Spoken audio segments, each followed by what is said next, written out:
Hello and welcome back, guys. Today we are cooking one of my favorite comfort dishes for this cold weather, and that is the Japanese ramen. Now, ramen is a really interesting dish because it's got at least 4 components to it. So you start with that really intense flavor base, which is called the tare. Then you've got these noodles, and usually these noodles need to be a little bit bitey, a little bit springy. And then you have this really, full flavored broth. And finally, you've got these toppings, which usually ends up being in the form of spring onion, bit of sprout, chashu, which is basically braised pork slices, and then you've got the soft-boiled eggs, which usually are flavored.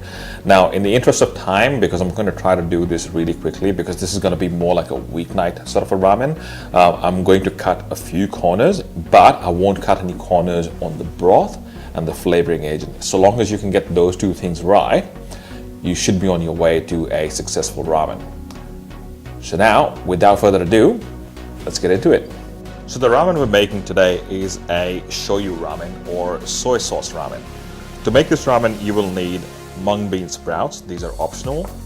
Spring onions. We're going to use it both for cooking the tare as well as to garnish. Garlic, ginger, eggs. I've got shortcut bacon here because I don't have a lot of time to make the chashu. I'll show you a technique to make chashu out of shortcut bacon.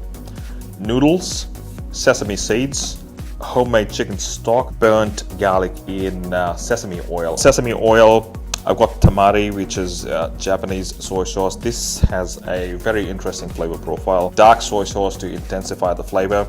And then of course sake and mirin.